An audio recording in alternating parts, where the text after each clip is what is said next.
tell you when's the last time I got so serious about something like this Slapshot remake discussion. And we've had some really good ones coming in here. Jeff in Winnipeg, Camilla says the Baldwin brothers for the Hansons. Wayne in Victoria agrees with my Zach Galifianakis as Denis Lemieux. Denis Lemieux, continuons sa saison. Who would be Dickie Dunn? I feel like Elliot Friedman should play Dickie Dunn. But I think that Billy Bob Thornton is a slam dunk as Reg Dunlop, because this is a very, very important role. This would be the role that might define Billy Bob Thornton's career. It's the role. It's the role. And I will go along with Billy Bob Thornton as Reg Dunlop. That's how big of a fan I am of his and of Reg Dunlop's, and nobody has come close to anybody else. Somebody mentioned Steve Carell. Steve Carell maybe as Jim Carr. I like it. Yeah. I like it. He could be Jim Carr. That works for me. No. The guy whose idea this was in the first place, Robin Wildy, he's watching in PA. He says Liam Neeson as Joe McGrath. Liam Neeson's way too cool to play Joe McGrath. Way too cool. Somebody mentioned John in Winnipeg. John Ohm. Danny DeVito. Yeah. As Joe McGrath. Yeah. Slam dunk. Perfect. Oh, how about that? Get ready for the Rod Pedersen Show.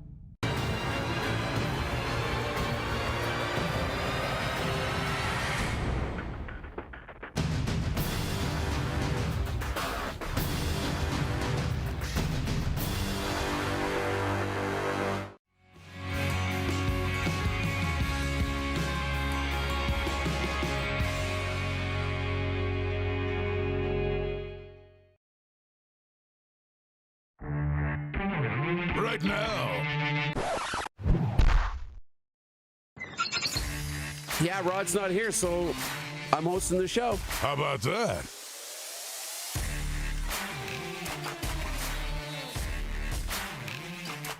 Welcome to the RP show on a football Friday. Darren Dupont in for RP. Rod is in Saskatoon. He is the headline speaker at a recovery conference, so that's happening today. So you are stuck with me for the next 2 hours. We'll get you all set for Labor Day weekend as we say hello and welcome to another, as I really do. Tough day in the hockey world. We saw some rumors start to circulate late Thursday night, and as we woke up here on Friday morning, we found out NHL star Johnny Gaudreau has passed at the age of 31. Here's the story. Blue Jackets forward Johnny Gaudreau was killed Thursday night when he was hit by a car while riding a bicycle in his home state in New Jersey. He was 31. Gaudreau's younger brother, Matthew, 29, was the other victim in the crash, police confirmed. They were in the area, and this is tragic too, in the area for their sister Katie's wedding, which was scheduled for today in Philadelphia. So lost for words this morning when we think about Johnny Gaudreau, Johnny Hockey. I've been listening to the coverage. It's been round the clock coverage on TSN, Sportsnet, on talk radio here in Toronto and across the country and North America. I'm sure I saw ESPN, rights holder in the United States, was talking about it on Get Up this morning. Mike Greenberg, Greeny was talking about it. They were talking about it on TSN radio here in Toronto with all the guests. We're not going to bring on all the hockey guys today for this. They are doing that, but our close friends in Calgary are mourning. Not ready to talk. It's just a tough day. It really is. Johnny Gaudreau passing at the age of 31. Trevor writes in on the text line, 902-518-3033, and says just that. Rest in peace, Johnny Gaudreau. The messages are coming in, so you can keep those coming in on YouTube. Taylor writes in on YouTube as well. So sad about Johnny. Still stunned. I think that's the big thing. Scott writes in, this Gaudreau news is just unbelievable. Shane Deer Valley writes in, condolences to the Gaudreau family. Very sad story to start the day. It's a really tough way to start the weekend. And we will try and pick things up and talk a little football as the day goes along. Jake Hughes writes in, so sad, with a sad emoji. The condolences are coming in. It is tough. It reminds you of the things that really matter. But, there's more of the story from Steve Keeley, who's a Fox reporter, kind of recapped it this morning a little bit. He said, Sean Higgins, 43, of Woodstown, suspected of being under the influence of alcohol, charged with 2 counts of death by auto. This is reported from New Jersey State Police. They say Higgins was traveling north on the County Route 551 in a Jeep Grand Cherokee behind a sedan and an SUV. Entered the southbound lanes of travel, passed the slower-moving sedan and SUV, and attempted to re-enter the northbound lanes. When the SUV moved to the middle of the roadway, splitting the north and southbound lanes to safely pass the 2 cyclists, Johnny and his brother Matthew. Higgins then attempted to pass the SUV on the right side and struck the 2 pedestrians in the rear. It's just tragic. And we're kind of lost for words this morning.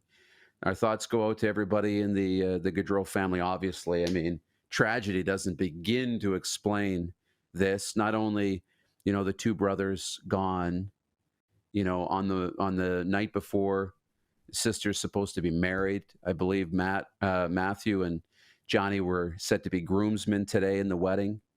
Horrible, horrible, horrible, horrible news to start a Friday. And that's what I woke up to.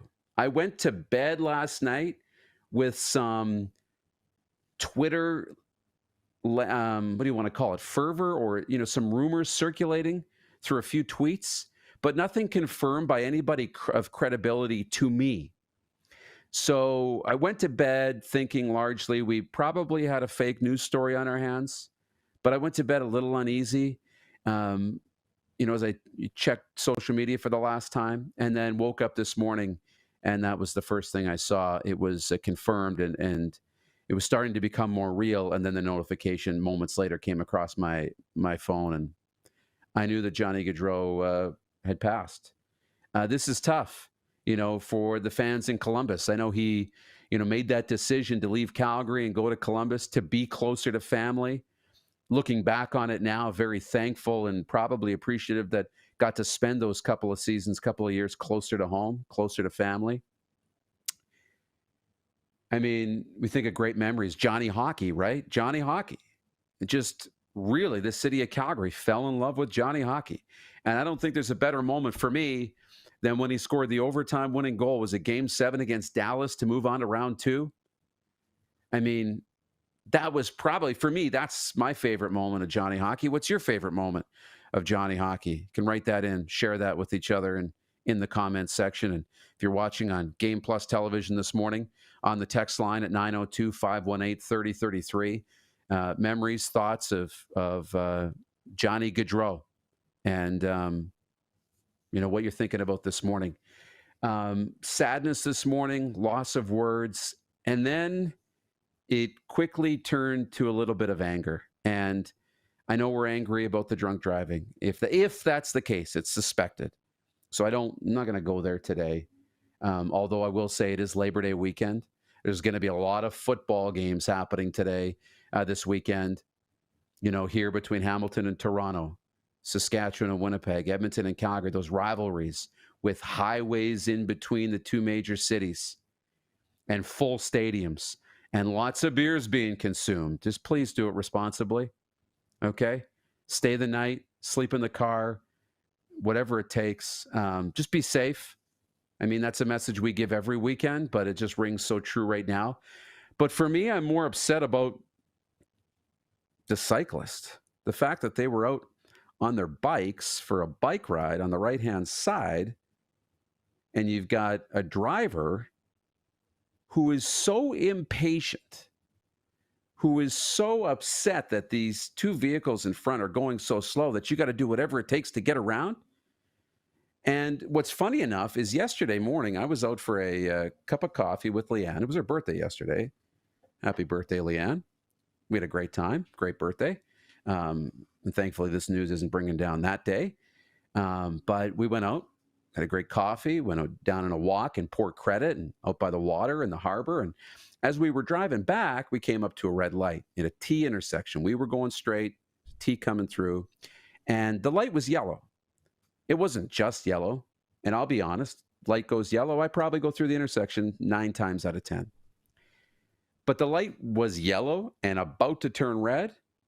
So I slowed down. I mean, I was going a comfortable speed. The speed limit was 50 or 60 on that road, Dixie Road here in Mississauga. I came up to a nice little stop. As the light turned red, I was still slowing down. And the light had been red for a good moment when this vehicle behind me pulled out to the right into, I believe, the shoulder. I don't think it was a bike lane, but there is a bike lane on that road, and flew by well after the light was red. And I was upset at the time because, again, any of these acts of when you're impatient and you're frustrated and you get upset and act on it, grinds my gears.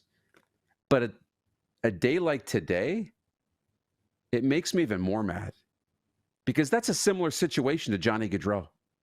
And you're just lucky in somewhat of a residential area that there's no kids walking or a cyclist that's maybe out there stopped at the red light that you didn't see when you pulled out full speed to gun it and get around. And it also grinds my gears, and I'm a little less upset than I was about 30 minutes ago when I was talking about this before the show, where I was getting really heated. There are a number of people, especially where I grew up in Saskatchewan, in the cities, and you know who you are. And a little less in the big cities where it's a little more common, but especially in the West where there's less cyclists and less of that, where things are more spread out and we drive everywhere. There's less walking, less commuting, less public transit. The people who are so upset with cyclists on the road, and I see it on social media, and so upset with cities introducing bike lanes. And I get it. Where we come from in the West, in Saskatchewan, in Alberta, Edmonton, Calgary, people don't walk. People don't bike.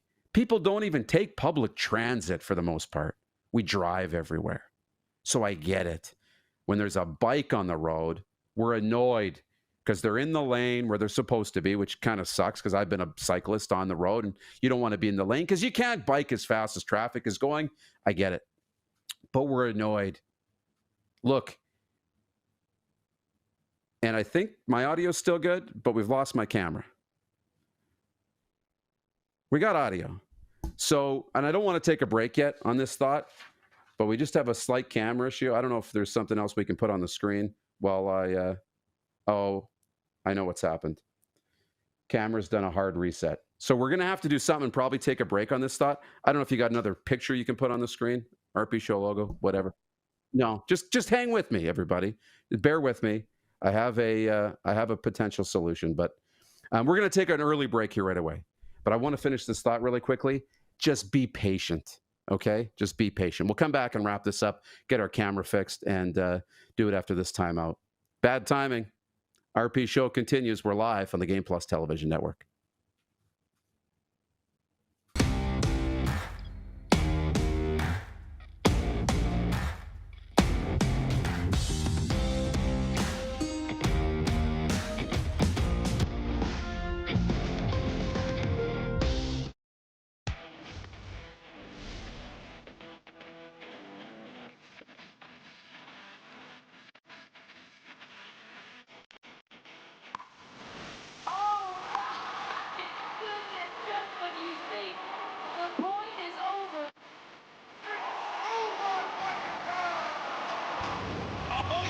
Sounds like he knows what he's doing a little bit.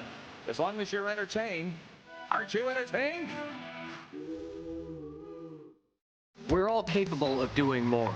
More speed, more reps, more commitment to getting every detail perfect. And that's why it's important we never miss a donation appointment. Blood and plasma donors are needed every day in Canada to support thousands of patients that rely on Canada's lifeline. We're asking you to join the Hockey Gives Blood Partners for Life team. Join today by downloading the Give Blood app or book online at blood.ca/HGB. Welcome to the Create Space at IKS Media. Meetings, podcasts, studio. Whether you're here to collaborate or educate, our versatile meeting places, workspaces, and studios await. Your next big idea starts here. Make our space your space. The Create Space at IKS.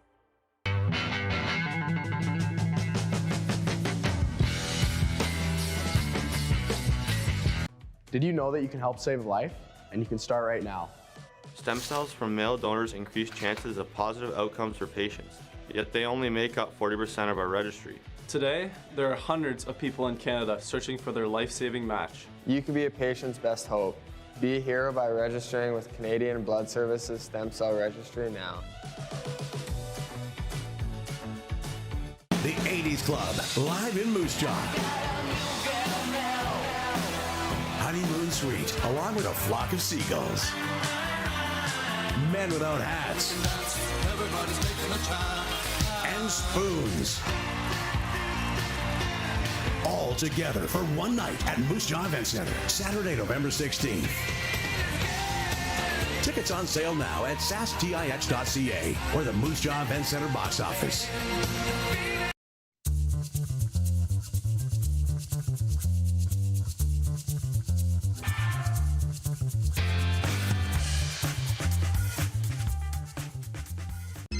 Text 902-518-3033.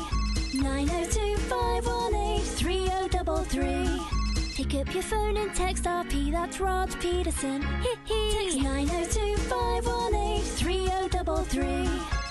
Here's how your business can be a part of Canada's fastest growing sports talk show. All you have to do is contact us, and we will tell you all about the dynamic and exciting marketing opportunities we have, utilizing a fully integrated 360-degree multi-platform. Imagine your business seen and heard across Canada on Game Plus TV and around the world on the Rod Pedersen Digital Network. You will use one of the most overused expressions in sports. You gotta be kidding me. Get your business involved. Contact the Rod Pedersen Show today. Hey, honey, can you get one of the kids to show me how this Twitter thing works? Honey, I need to get on Instagram. Time for more of the Rod Pedersen Show. Hey, welcome back to the RP Show. We got it squared away, and I apologize, guys. Camera did a hard reset in the middle of the show on its own, and we're back.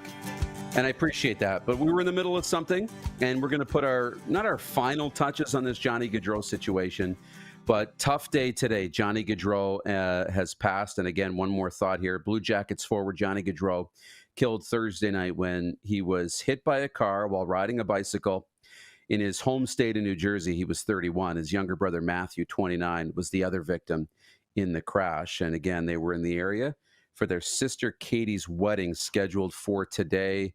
Really tough statement from the Blue Jackets. The Columbus Blue Jackets are shocked and devastated by this unimaginable tragedy. Johnny was not only a great hockey player, but more significantly, a loving husband, father, son, brother, and friend. We extend our heartfelt sympathies to his wife, Meredith, his children, Noah and Johnny, his parents, their family, and friends on the sudden loss of Johnny and Matt. Johnny played the game with great joy, which was felt by everyone that saw him on the ice. He brought a genuine love for hockey with him everywhere he played, from Boston College to the Calgary Flames to Team USA to the Blue Jackets. He thrilled fans in a way only Johnny hockey could. The impact he had on our organization and our sport was profound, but pales in comparison to the indelible impression he made on everybody who knew him. This is the statement from the Blue Jackets. Johnny embraced our community when he arrived 2 years ago, and Columbus welcomed him with open arms. We will miss him terribly and do everything that we can to support his family and each other through this tragedy.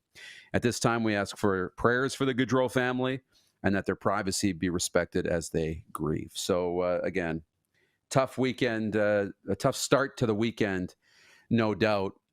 here was the final thought, and somebody's going to have to do the math on this, but, swerving out to pass the slow vehicle at an unsafe time because you're so impatient that you just can't handle driving the speed limit or even a little under the speed limit, which I think is rarely, if ever, the case. Here's something else that was said to me once, and I believe it. Especially on the freeways and in the cities, we all talk about the slow drivers when it rains or snows or a little bit of ice. It's not the slow driver who's the most dangerous on the road. It's not the fast driver who's the most dangerous on the road. The most dangerous on the road is the unpredictable driver. So think about that next time you're out on the highway, next time you're out driving. It's the unpredictable driver, swerving out in different moments, not using your signal light, letting people know what you're going to do, doing things that are unexpected.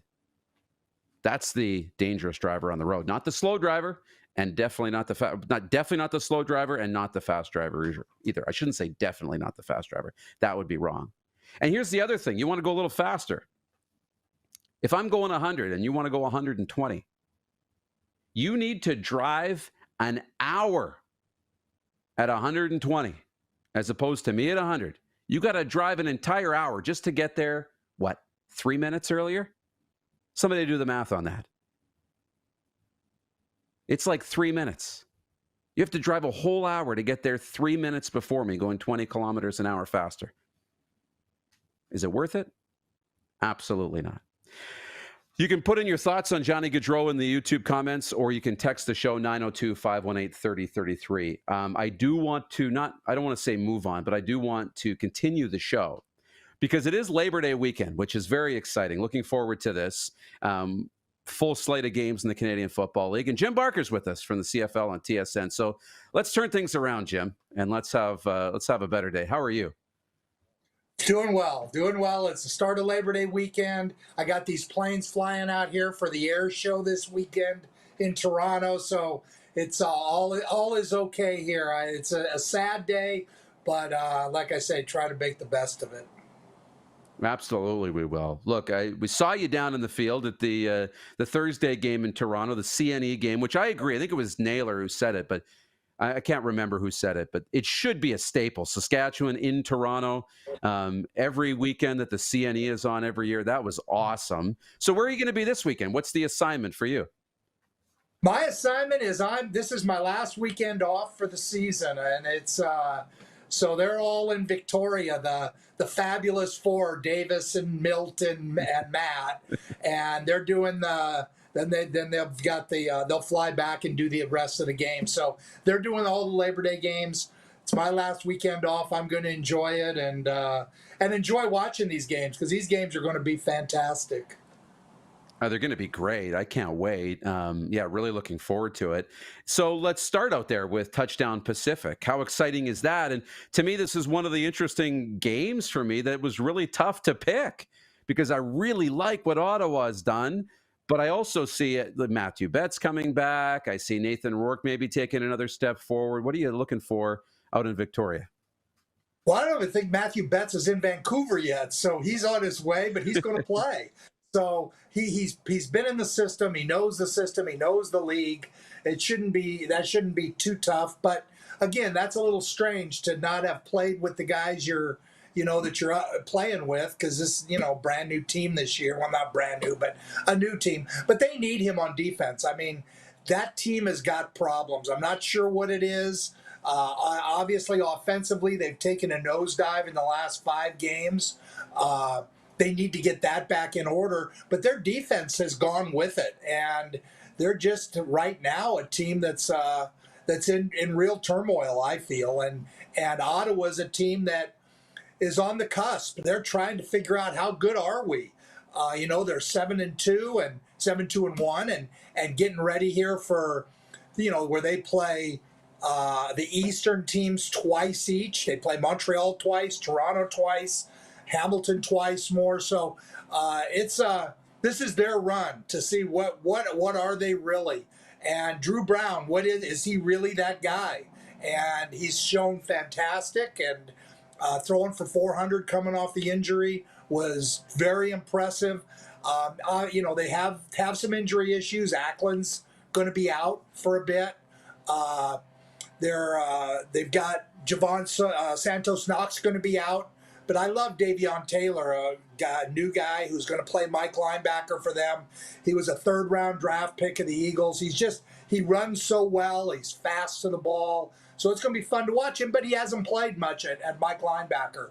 That's going to be a little bit of an issue for Ottawa. But, it's just Amar Doman goes and gives up a home game where he's been drawing 25,000, 30,000 to put 13,000 to 15,000 or whatever it's going to be in Victoria to help grow the game. And that's a great thing. I mean, it's great that Amar is doing for this league what he's doing. Like I say, he went out and got Matthew Betts.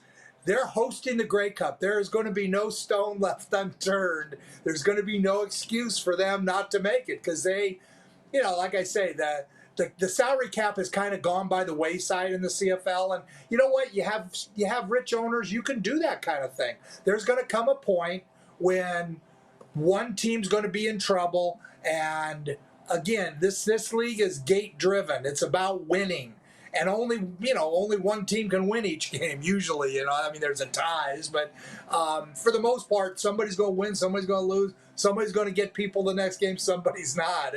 And Amar is making sure that it doesn't matter. He's going to pay what he has to pay to get the right guys on the field. And again, there's no rules being broken. The salary cap is a luxury tax type of salary cap. So you want to pay the luxury tax, whatever it happens to be. I thought Farhan Lalji had a great point. Even if they go 200,000 over and lose a draft pick, what does it matter? They're going to trade Vernon Adams and get a first-round draft pick back for him. So I don't think there's any deterrent there. Again, the league now is as strong as it's ever been because of ownership. And obviously, at this point, it's going to be interesting to see what happens in the next couple of years because I was there when the owners couldn't help themselves and they had to put a cap on them. We had no cap prior to 2006. And it was like they had to put a cap on themselves because they couldn't control themselves. And teams were having trouble meeting their budgets and that type of thing. So they put salary caps on everything. First the players, then in a CBA, they put it on coaches, which, again, I still think they need to go back and revisit that. Coaches, it's different. Players have a pension plan. Coaches don't. Coaches don't have a pension plan. So you go and put a cap on them, two things happen. One is young guys. I have 4 guys I had work in the front office for me in Toronto that are now in the NFL. Chris Rossetti's very high up with the Giants. You got Curtis Ruckavina and Vince Magri with the Bills. And Matt Houston is with the New York Jets. All young Canadian guys that basically worked for very, very little. But because of the number thing now, it would be very difficult to hire guys like that and allow them to get a start. And again, I just think the whole thing on numbers and the cap they put on coaches, because coaches, when they lose their jobs, they're done basically. It's tough to, you can get recycled, but that's what you become is recycled, and you have no pension. And I think the league needs to revisit that. They did it to get this whole salary cap thing passed, but now with promotional money, there is no cap. So to be nice, be good to the coaches and the front office, and take the chains off. Let people grow and let the CFL become that great learning ground.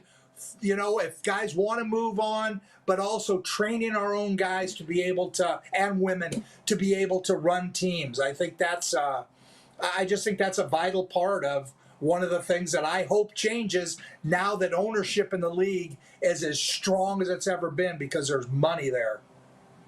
I want to talk about the promo money and the marketing money because the fans want to talk about it. And my first thought is, why do the fans care? If we're getting better players in the league and the players are making more money and the product on the field is better and the games are better, isn't that what we all want? Everybody to have success and the league to be healthier. But at the same time, too, this isn't new. there's been money going in promo and marketing money in the league for a while, and I remember terms like, no, that's not true. No? Okay. The promotional money didn't start until 2022. But maybe not in that language. So maybe you can explain how it was back in there, because we used to hear the stories in Saskatchewan, for example, of players coming and getting, a job at SAS Power or a job at Dairy Queen in the off season and things. How did it work back then? Well, that's how it worked. I mean, they would get them jobs in the community and things like that, but they were jobs from outside sources. Now, a team, it's totally different. I can remember back in 2006 when Ted Hellard was the one who basically started this whole cap thing, because the league needed it. Calgary was in trouble. Teams were in trouble, and they couldn't afford to be bidding for play. They needed to put a cap on it. So I think it was about 2008, they said, you know what, we're not going to count housing because it costs more to live in Toronto than it does to live in Regina. So we're not going to count that on the cap. So, of course, my orders were go redo everybody's contract so they max out housing that doesn't go on the cap, and we can get more, give more to the players, which I did. It lasted 1 year, and then they said, okay, we can't do that because all people did was go and max that out. This happened in 2022 when I was working with the Argos, and it just shocked me. I was just sitting there one day, and Vince Magri said, yeah, we'll give him $5,000 of this new promotional money thing. And I said, what? And he goes, yeah, we can give promotional money. We're not supposed to give that much, but there's no cap on it. And I said, what? There's no cap on it? And he said, yeah. And I said, well, how long is it going to be before there's six-figure promotional money? And he said, I don't know. I don't think that's going to happen. Well, sure enough, here we are 2 years. Here you go. Hear him? There's your air show. That's the air show here. They're rehearsing. I said it's not going to take long before it gets abused. And whether it's, you call it abused or not, I think it's great the league has money to pay players. I'm all for players getting more money. So, again, but you're going to have teams that struggle with that. I know there's not every team. You remember back in teams struggling to make it. They were doing telethons in Saskatchewan. I mean, there's been a time when the ownerships haven't been as strong. David Braley owned two teams. I mean, we had to adhere to that cap very closely. He wanted to make sure that everything was held under control. Now you have new owners who, like I say, I mean, there is no shortage of money amongst these owners. That's what makes the league strong, and they can do what they want. So there are not any rules being broken. God bless them for wanting to do what they can do to win. And it's going to be a question of somebody's going to, they're, like I say, they're already into six-figure promotional money. There's no cap on it. I don't know how much promotional money a team might have. You can say, well, Nathan Rourke is worth $500,000, $1 million. I mean, I don't know if you remember back to the Flutie days when when Rickman promised him $1 million, gave him, well, he never got it. But basically, they signed him to $1 million contract. And those were back in the days when they had to finally put reins on it. And that's, that point's going to happen when somebody's going to give that $1 million promotional bonus to somebody. And then they'll deal with it. And, everything's cyclical.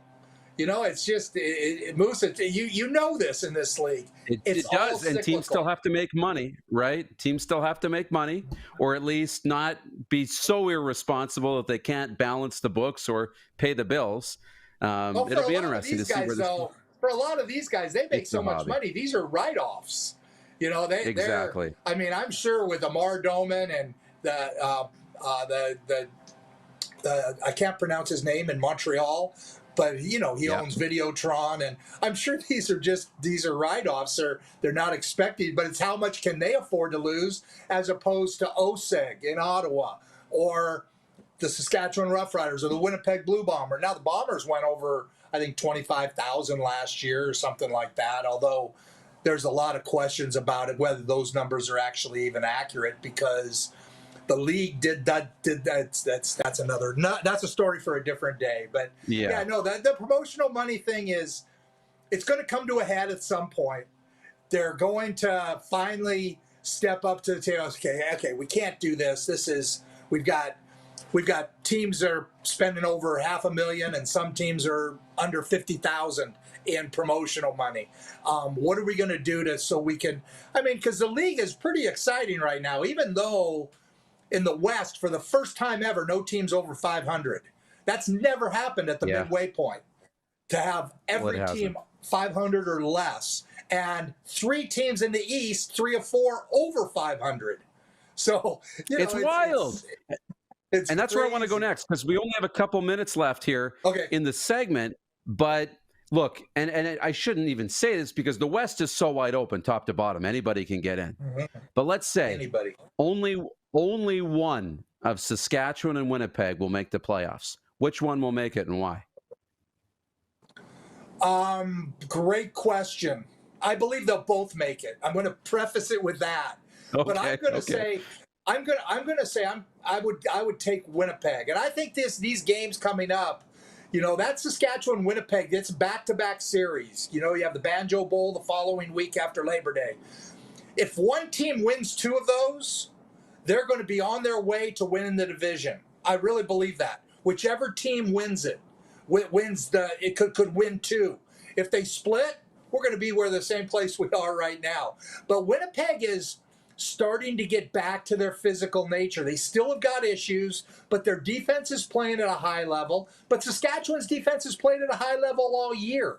Saskatchewan has had more injuries, and I think that's been a big problem for them. And then is Trevor Harris at his best and his receiving core going to be good enough to offset Zach Collaros, that has not been playing up to Zach Collaros' level, but playing well enough to win lately.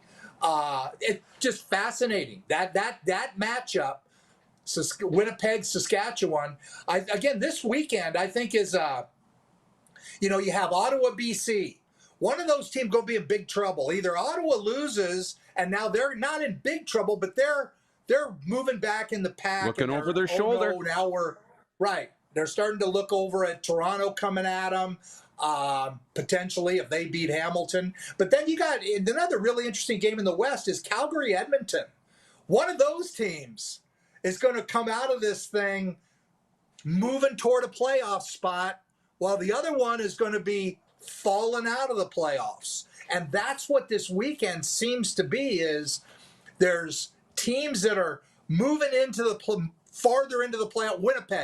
Winnipeg loses to Saskatchewan this week. I think it kind of separates them, and it would not shock me to see Saskatchewan beat them again if Saskatchewan can win the first one at home.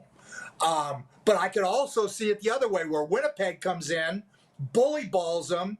Oliveira only ran for 49 yards the first time they play. He comes in and runs for 80, 90, 100 yards, and then they go into Winnipeg and they sweep it. That happens. Now Saskatchewan's looking at, they've lost, 7 in a row, or 6 out of 7, and all those questions that have hampered them for years happen. So the intrigue of these next 2 weeks, oh my goodness, Moose, if you can't get excited about this, I don't know. It's just people who follow the CFL, this is the greatest time right now, and this year probably more than ever, because every single game has huge implications. Toronto beating Hamilton will basically move Hamilton out of the picture, especially if Ottawa was to beat BC. That, like we already talked about, Winnipeg, Sask, and then, like I say, that Calgary-Edmonton game, one of those teams is moving up and one of those teams is moving down, and that's gonna be fascinating. I can't wait. Enjoy your last weekend off. Enjoy the games. I am going to. Thanks a lot. Jim Barker, the CFL on TSN, joining us with a great look ahead to Labor Day weekend and a great chat about all things CFL, including that promotional money situation. If you're just joining us, you're going to have to go back and rewind and check that out, or wait for the podcast to drop this afternoon. We'll take a break, continue on hour 1 on a Football Friday continues on the RP Show here on the Game Plus Television Network.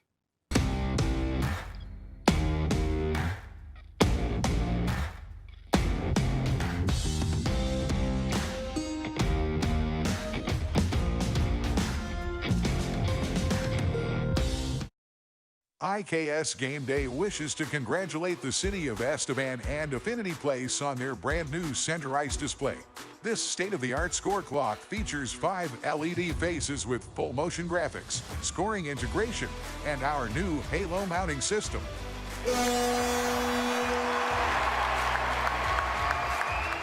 If it's time for an upgrade, let us show you how to deliver the best fan experience. You can find us at IKSGameDay.com. Now the race is on and here comes pride in the backstretch. Celebrate 40 years of Sawyer Brown. Some girls don't like boys like me. With Shenandoah. You got to get me to the church on the Cumberland Road. Plus special guest George Fox. Saturday, October 26th, Moose Jaw Event Center. I'll take the dirt road. Tickets are on sale now at the Moose Jaw Event Center box office or online at sasktix.ca. 6 days on the road and I'm Sawyer Brown and Shenandoah live. The WCBL continued to grow this summer. 12 teams, 2 provinces, pacing towards 400,000 fans, an all-time high in 2024.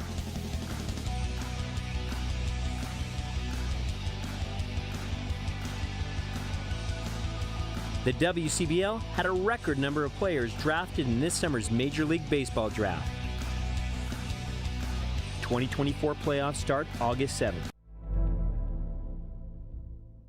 Welcome to the Create Space at IKS Media. Meetings, podcasts, studio.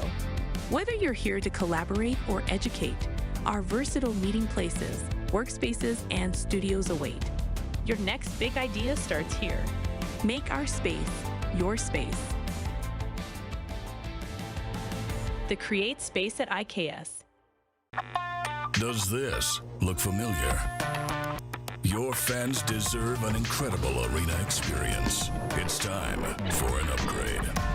Stunning graphics. Revenue opportunities are just the beginning with our in-venue display systems and scoring technology. Let us help you find the best solution for your facility. EDG, always delivering the best fan experience. We're all capable of doing more. More speed, more reps, more commitment to getting every detail perfect. And that's why it's important we never miss a donation appointment. Blood and plasma donors are needed every day in Canada to support thousands of patients that rely on Canada's lifeline. We're asking you to join the Hockey Gives Blood Partners for Life team. Join today by downloading the Give Blood app or book online at blood.ca/HGB. Here's how your business can be a part of Canada's fastest growing sports talk show. All you have to do is contact us, and we will tell you all about the dynamic and exciting marketing opportunities we have, utilizing a fully integrated 360-degree multi-platform. Imagine your business seen and heard across Canada on Game Plus TV and around the world on the Rod Pedersen Digital Network. You will use one of the most overused expressions in sports. You gotta be kidding me. Get your business involved. Contact the Rod Pedersen Show today. Send us your opinions now. We won't victimize you unless you really deserve it. Now, back to your host, Rod Pedersen. Hey, welcome back. Darren Dupont in for RP here on a Football Friday. Big thanks to Jim Barker for joining us last segment. Text line's open, 902-518-3033. We haven't even introduced our poll question today. But first, a sports update, which I'm not really going to do a sports update today. The big news, Johnny Gaudreau, Columbus Blue Jackets forward, was killed Thursday night when he was hit by a car while out riding a bicycle. He was 31 years old. His younger brother, Matthew, 29, was the other victim in the crash. Our thoughts with the Gaudreaus and the NHL community today. CFL Labor Day weekend this weekend. We're going to wrap up. We're going to preview all the games, get to the game notes here before the day is over, and look at some college football too.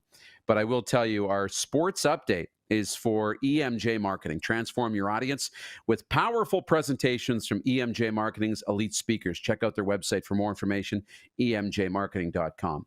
And hour one of the program today is brought to you by Seat Giant, seatgiant.ca. Stop paying U.S. prices for Canadian tickets. Use the promo code RPSHOW for a discount, seatgiant.ca, the place to go. Lots of messages coming in on Johnny Gaudreau today. Rich writes in, horrible day, regardless of who you cheer for. Yes, BW's writing in with condolences as well. Wayne in Victoria, such a sad story. Sounds like not only the person was drinking, but also driving wildly. He also went on to say, I'm somewhat surprised that you could get that angry, Darren.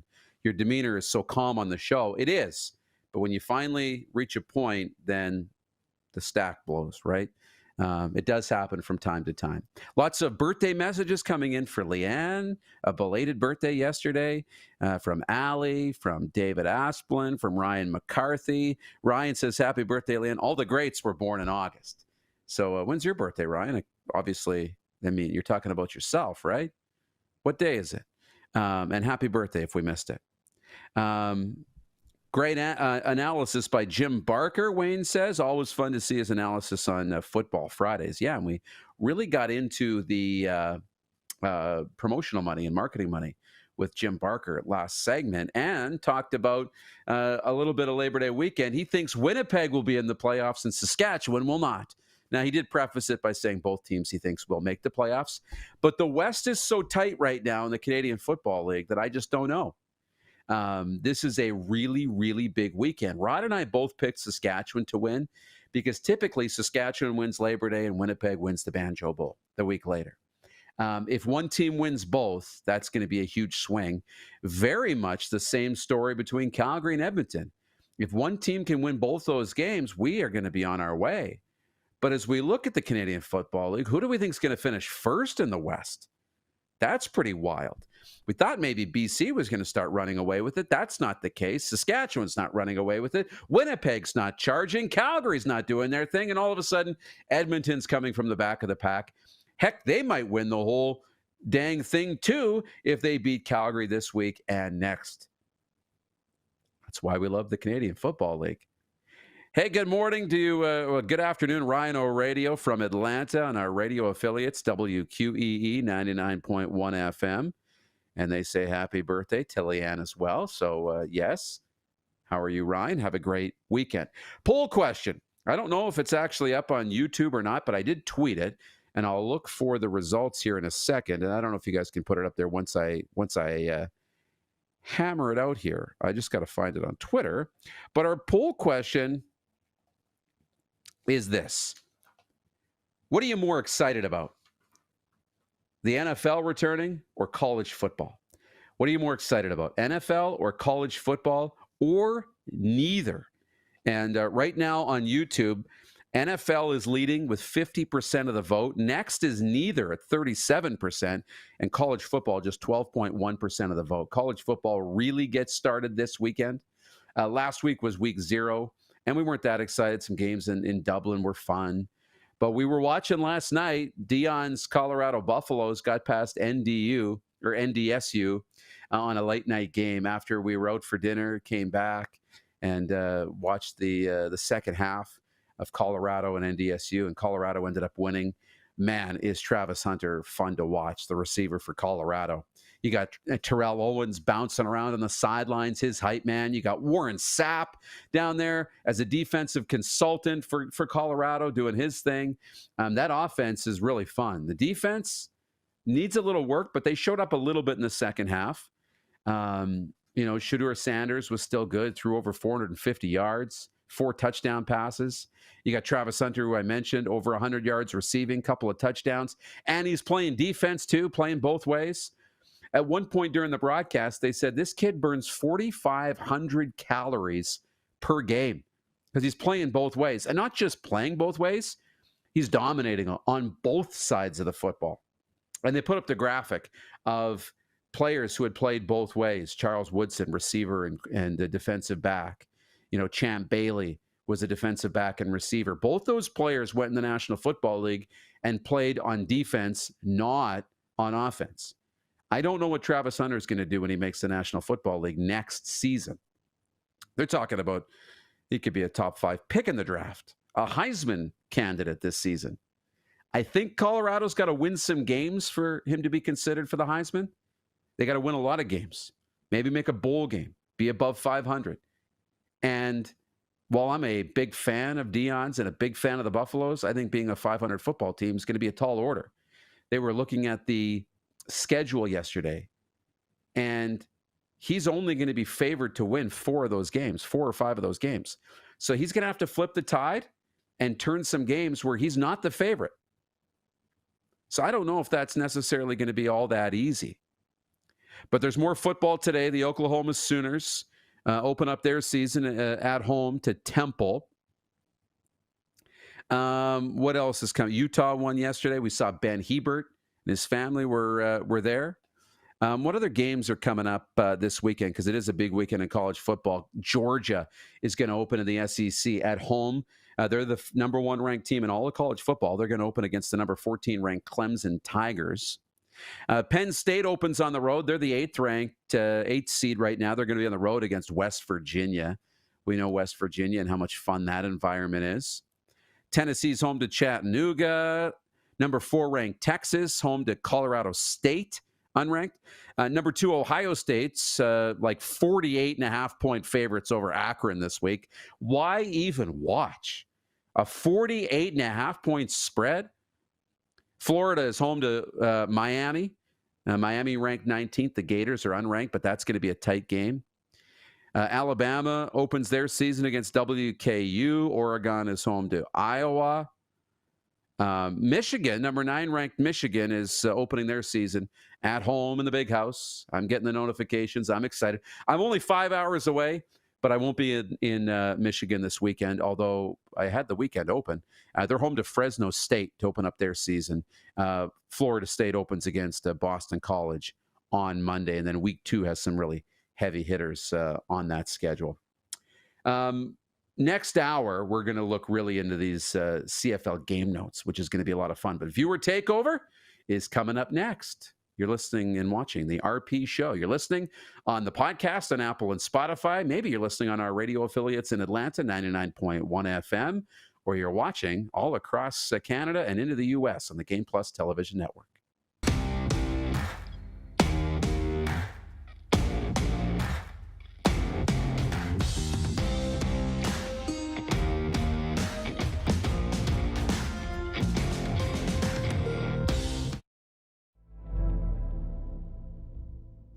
Welcome to the Create Space at IKS Media. Meetings, podcasts, studio. Whether you're here to collaborate or educate, our versatile meeting places, workspaces, and studios await. Your next big idea starts here. Make our space your space. The Create Space at IKS.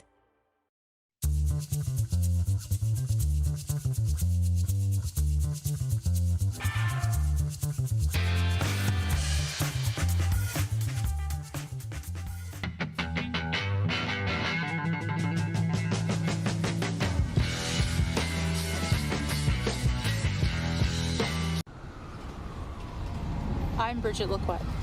I'm a First Nation Olympic silver medalist, and I'm proud to represent Indigenous hockey players across Canada. Each year, hundreds of Canadians need a stem cell transplant from an unrelated donor to save their life. Anyone can have a hard time finding a stem cell match, but for Indigenous peoples, it can be even more difficult because just over 1% of prospective donors on Canada's stem cell registry are of Indigenous backgrounds. Be a hero. Join me in Hockey Gives Blood in helping to make a life-saving difference to those in need. Register today at blood.ca/beahero.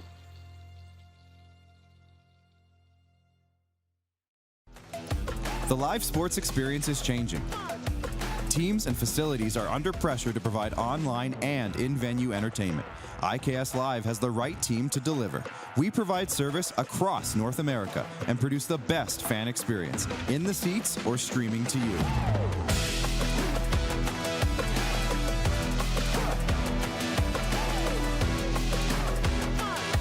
IKS Live continues to bring you the best seat in the house. Text 902-518-3033. 902-518-3033. Pick up your phone and text RP, that's Rod Pedersen. Text 902-518-3033.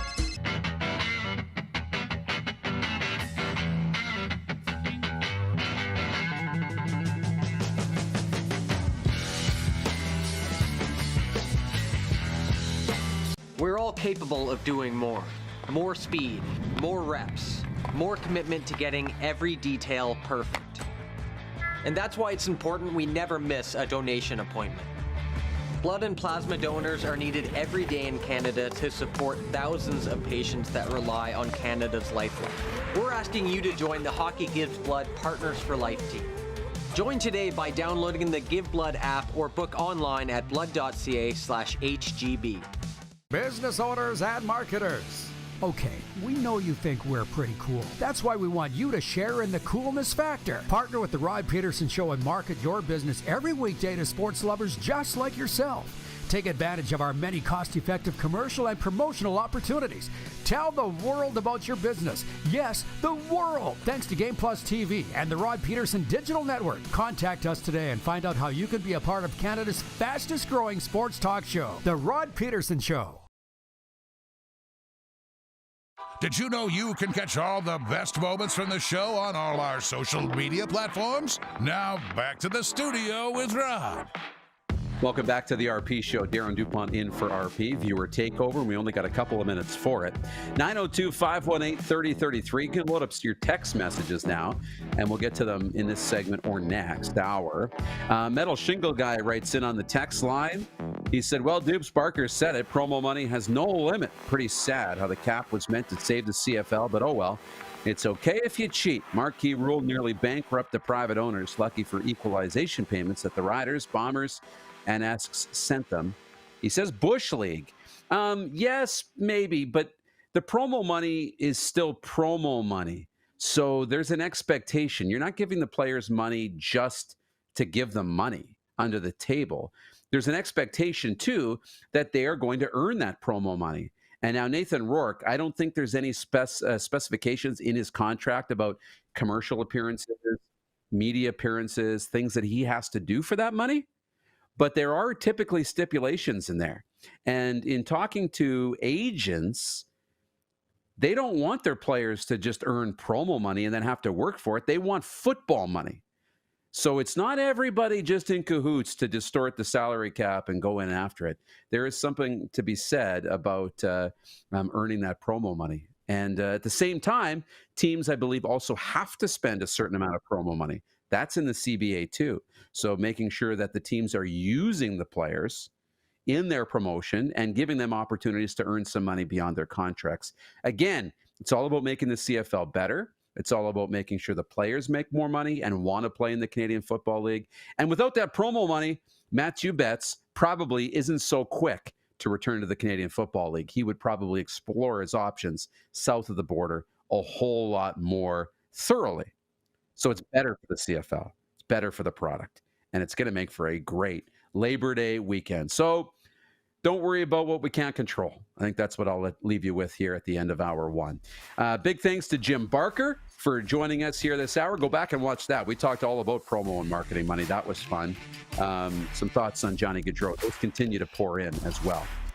Okay, that's it for this edition of the podcast. We'll see you next hour, right after this break on Game Plus TV.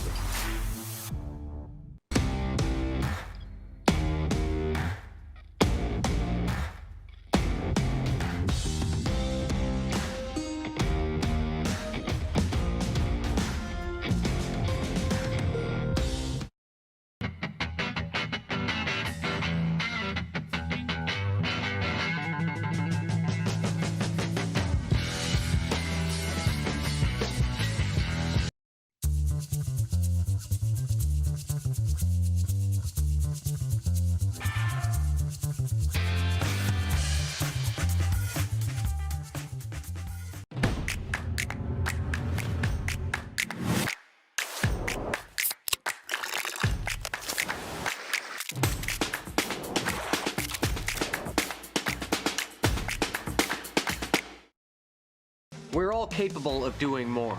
More speed, more reps, more commitment to getting every detail perfect. And that's why it's important we never miss a donation appointment. Blood and plasma donors are needed every day in Canada to support thousands of patients that rely on Canada's lifeline. We're asking you to join the Hockey Gives Blood Partners for Life team. Join today by downloading the Give Blood app or book online at blood.ca/HGB. Welcome to the Create Space at IKS Media. Meetings, podcasts, studio. Whether you're here to collaborate or educate, our versatile meeting places, workspaces, and studios await. Your next big idea starts here. Make our space your space. The Create Space at IKS. IKS Game Day wishes to congratulate the city of Estevan and Affinity Place on their brand new center ice display. This state-of-the-art score clock features 5 LED faces with full motion graphics, scoring integration, and our new halo mounting system.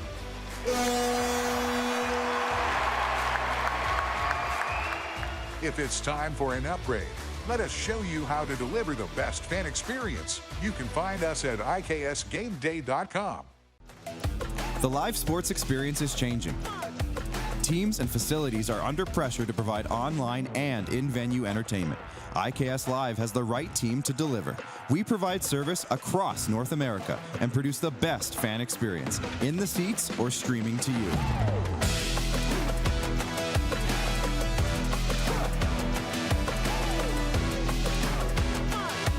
IKS Live continues to bring you the best seat in the house.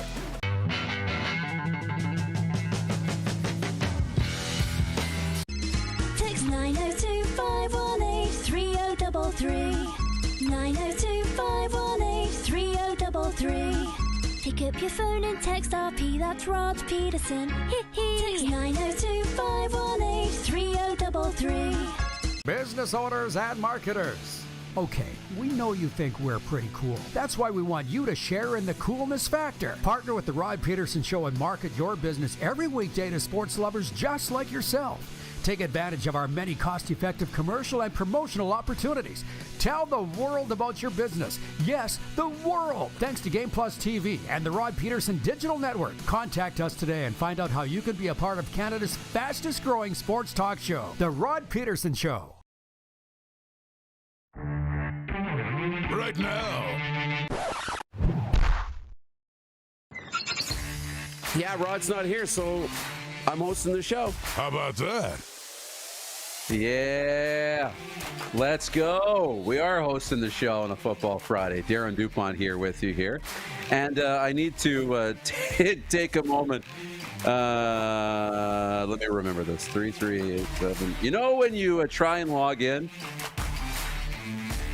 to an account and they need to send you, the code to your email so you can verify? Oh, I just got it wrong.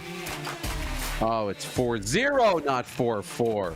Reason being, we're logging into our fantasy football account because I got to do some prep here today. I got my fantasy football draft tomorrow, and I know we don't talk about that on this show. It's not Rod's thing, but Rod's not here.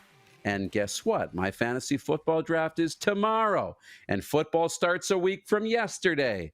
So, and Andy McNamara is joining us next segment, right?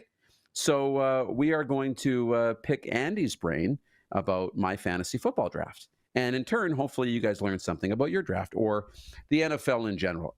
Andy is a fantasy and betting analyst. So looking forward to picking Andy McNamara's brain. And I wanted to pull up my league because typically I don't do much prep for these. I mean, I do prep for the drafts. I shouldn't say that. I mean, I'm watching content all the time. I know kind of who I want, who I don't. I do a lot of it based on feel. I'm very successful at fantasy football. I should make that as a disclaimer. And one thing I will say, though, is I don't go into my mock drafts or do that stuff. I don't do mock drafts. I don't rank my players myself. I don't go into that. But this year, I've made a watch list. That's new. I made a watch list of players that I like. So you know what? I'm going to ask Andy about them in the next segment. 902-518-3033 is the number to call. Or call. Please don't call. It's the number to text. the show. And there are some texts coming into the show. We'll get to those in a second. Poll question is up right now on Twitter. You can vote now. It's, what are you more excited about? NFL, college football, or neither? Last time we checked, it was NFL leading the way. And right now, it still leads the way. A little less of the vote, 48.8%. Neither is second with 37% of the vote. And then there's college football pulling up the rear, 14% of the vote for college football. So most of you excited about the NFL over college. We're all excited about the Canadian Football League this weekend. And we're going to talk about that. We're going to get to the game notes here right away. But before we do, the text line at 902-518-3033. Bomber Boy writes in and says, Moosaholics assemble. I haven't brought it up today because we started the show on a bit of a somber note, but the Moosaholics are here and the Moose Crew. So welcome to the program. Thanks for checking in. Bomber Boy says, love hearing about CFL games being sold out this weekend and next weekend. Jim Barker joined us in the last hour, the last episode of the podcast. You can go and check that out right now. And I absolutely implore you to, if you're excited about football this weekend in the Canadian Football League at all, these are the two biggest weekends on the calendar. And simply because, Toronto and Hamilton back-to-back, it feels like Hamilton's last chance this season to save the season. They got to beat Toronto twice. Edmonton, Calgary back-to-back. One of those teams likely is going to be in a whole lot of trouble. And maybe their playoff hopes dashed if they lose both. And another team is going to take a big step towards securing a playoff spot. Winnipeg and Saskatchewan. If one of these teams can win both games, it's going to go a long way and probably put them in the driver's seat to win the division. So there's that to consider. There is so much at stake. And probably what's going to happen is all these teams are going to split. And we're going to sit here in a couple of weeks from now after these two weekends have passed and have solved absolutely nothing because it's the Canadian Football League, right? That's probably what's going to happen.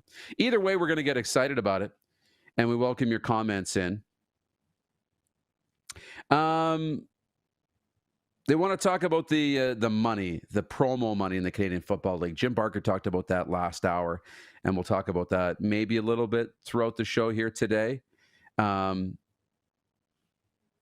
Ryan McCarthy writes in from New York and says, here's a question for Moose, and maybe Andy can answer it as well in the next segment. Is auto draft a fantasy football strategy? I believe it isn't because it's lazy, but wanted to get your respective takes. I've had to auto draft before.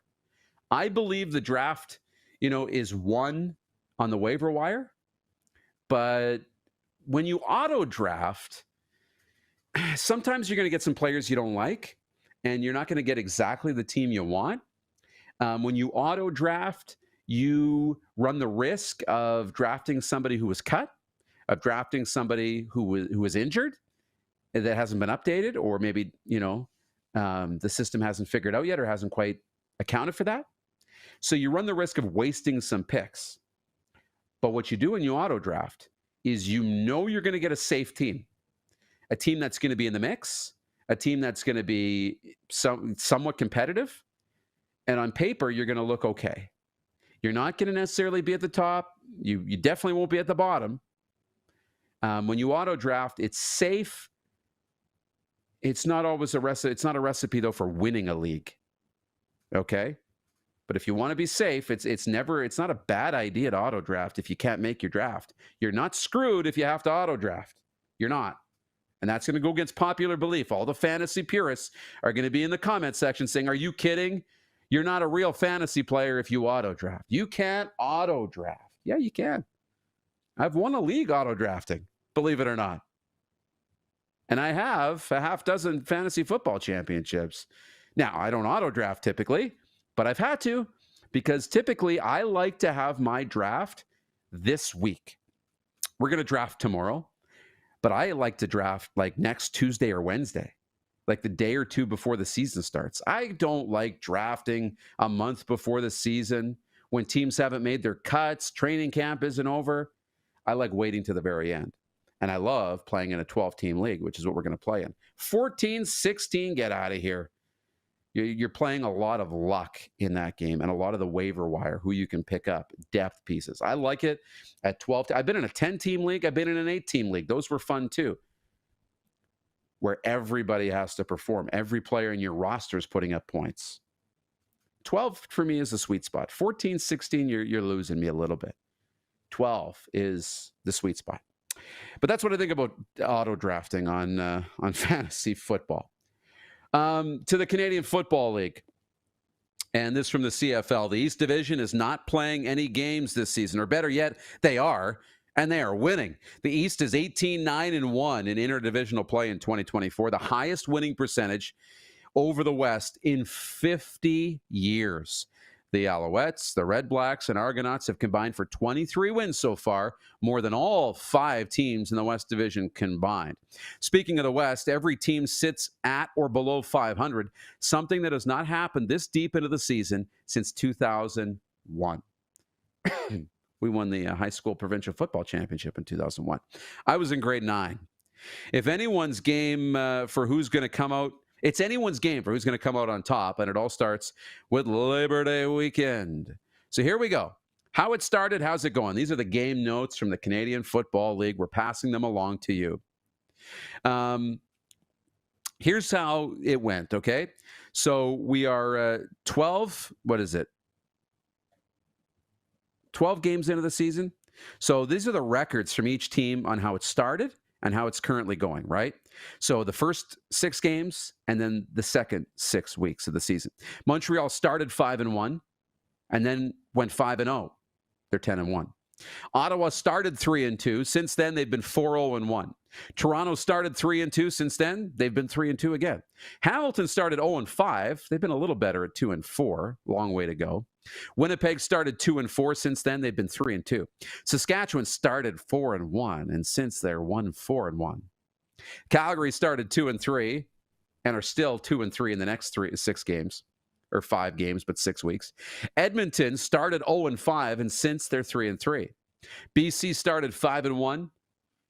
They're 0-5 since. Whew.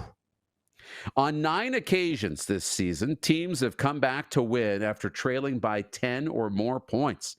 73% of the games have featured comeback victories. This is why we love the... I'm just like, this is a campaign trail on why we love the CFL. 67% of the games were decided in the final 3 minutes. And to me, that feels low. Low. Week 12 featured an average margin of victory, 3.8 points, the average margin of victory. Each game decided in the final 3 minutes. The East is 18-9-1 in interdivisional play, the highest winning percentage of the West over 50 years. I mentioned that.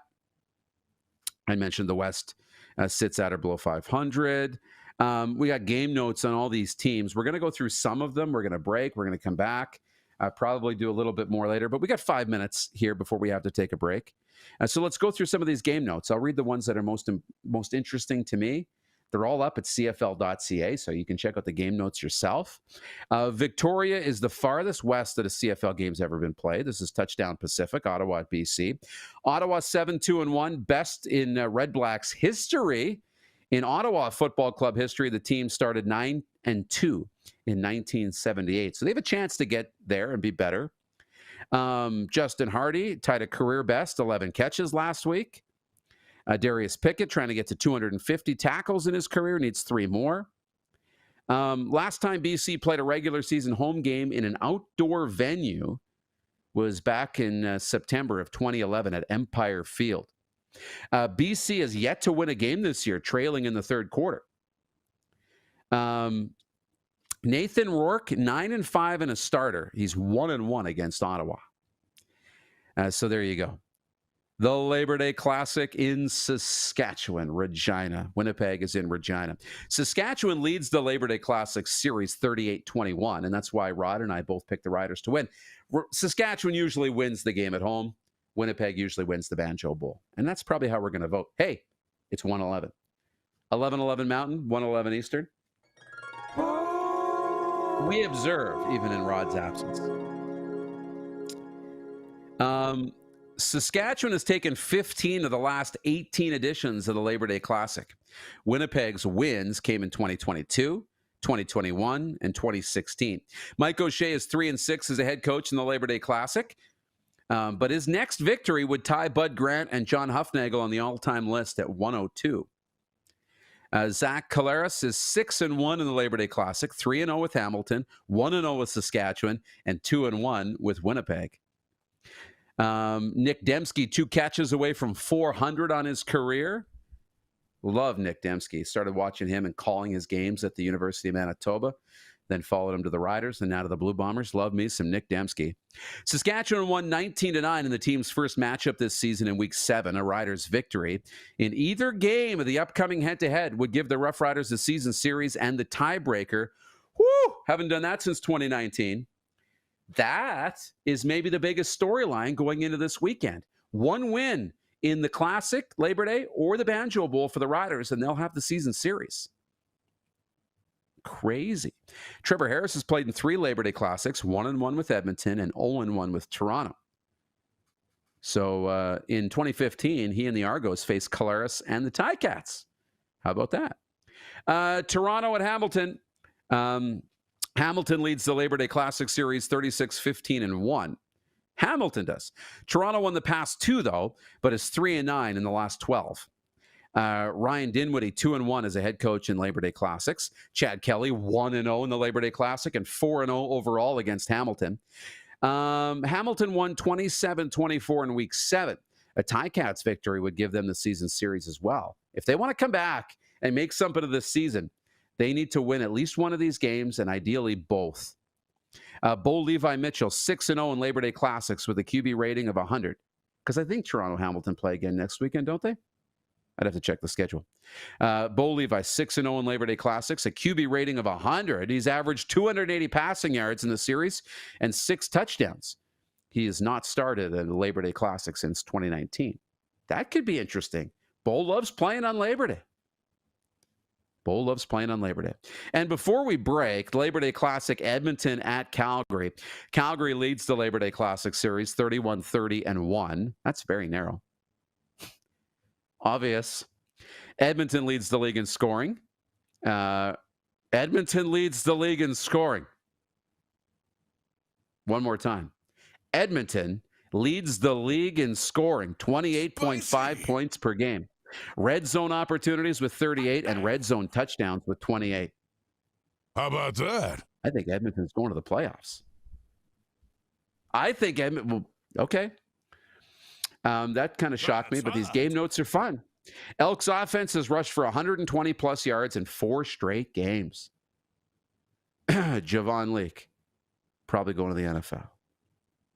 Jarius Jackson will make his head coaching debut in the Labor Day Classic. Yes, first Labor Day Classic for Jarius Jackson. Trey Ford, 0-1 in the Labor Day Classic. McLeod Bethel Thompson is 1-2. Calgary is hosting the Labor Day Classic for the 59th time since 1949. The two teams have met each year in the annual series except for 1981. Calgary, though, has won 10 of the last 11 Labor Day Classics. I picked Edmonton. Rod picked Calgary. But Calgary's won 10 of 11. I don't love that for me. Dave Dickinson is 6-1 in the Labor Day Classic. I also don't love that for me picking Edmonton. And Jake Mayer will make his 4th consecutive Labor Day start. He's 2-1 coming into this one in Labor Day Classics. So there's your Labor Day weekend primer. I hope everybody's excited. That got me excited for Labor Day weekend in the Canadian Football League. We'll shift gears. We'll talk a little National Football League. That starts a week from yesterday. This coming Thursday will be the opener in the National Football League. This is the last weekend without NFL football. We'll talk to Andy McNamara about that and get some advice before my fantasy football draft tomorrow. That's all ahead on the Rod Pedersen Show here on YouTube. We are streaming. You're listening on the podcast on Apple, Spotify. But as always, we're live on the Game Plus Television Network.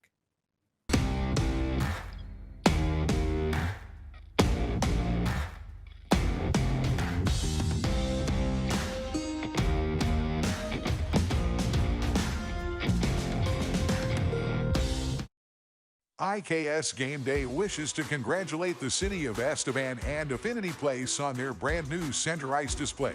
This state-of-the-art score clock features 5 LED faces with full motion graphics, scoring integration, and our new Halo mounting system.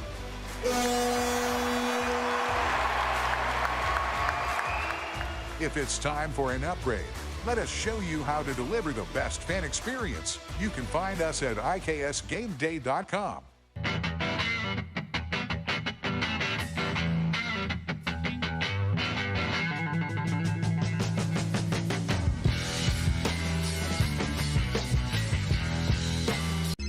Text 902-518-3033. 902-518-3033. Pick up your phone and text RP, that's Rod Pedersen. Text 902-518-3033. We're all capable of doing more. More speed, more reps, more commitment to getting every detail perfect. And that's why it's important we never miss a donation appointment. Blood and plasma donors are needed every day in Canada to support thousands of patients that rely on Canada's lifeline. We're asking you to join the Hockey Gives Blood Partners for Life team. Join today by downloading the Give Blood app or book online at blood.ca/HGB. The 80s Club, live in Moose Jaw. Honeymoon Suite, along with a flock of seagulls. Men without hats. And spoons. All together for one night at Moose Jaw Event Center, Saturday, November 16th. Tickets on sale now at sastix.ca or the Moose Jaw Event Center box office. Welcome to the Create Space at IKS Media.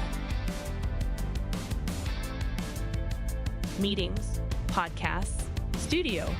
Whether you're here to collaborate or educate, our versatile meeting places, workspaces, and studios await. Your next big idea starts here. Make our space your space. The Create Space at IKS.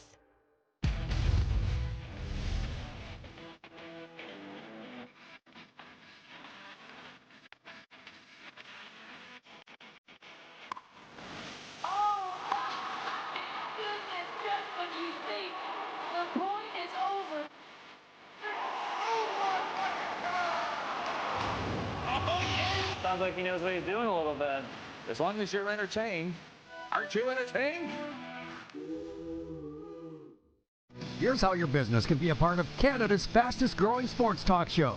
All you have to do is contact us, and we will tell you all about the dynamic and exciting marketing opportunities we have, utilizing a fully integrated 360-degree multi-platform. Imagine your business seen and heard across Canada on Game Plus TV and around the world on the Rod Pedersen Digital Network.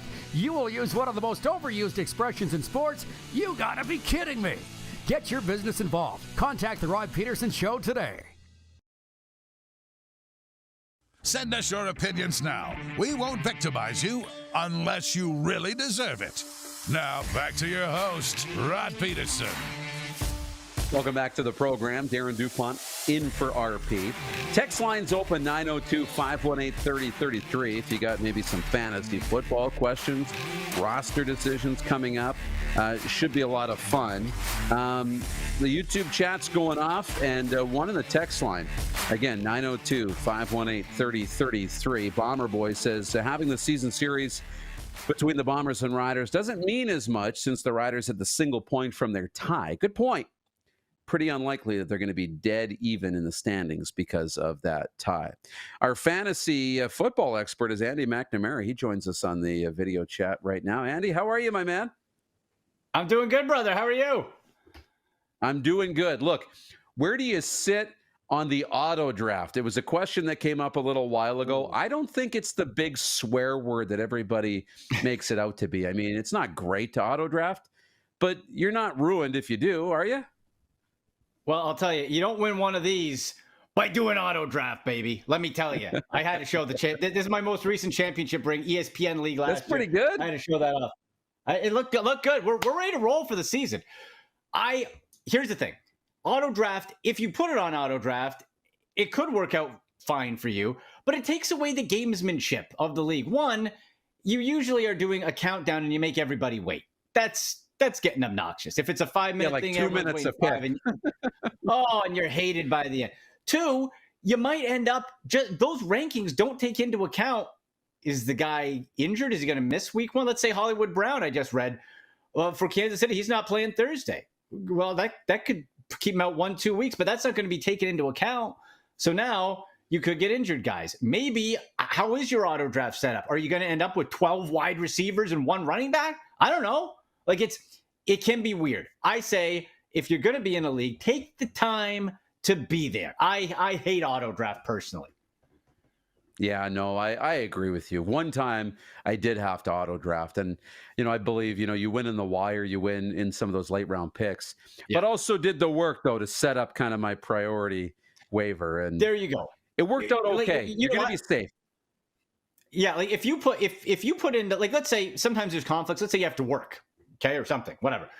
If you put in the time and you rank out your own guys in order, I can appreciate that more. And you let your league mates know, hey guys, I'm working, I can't make it. What can you do? But you have it lined up. That's better than having just let the computer do it, because then that's just sloppy. Why bother? Yeah. I draft tomorrow.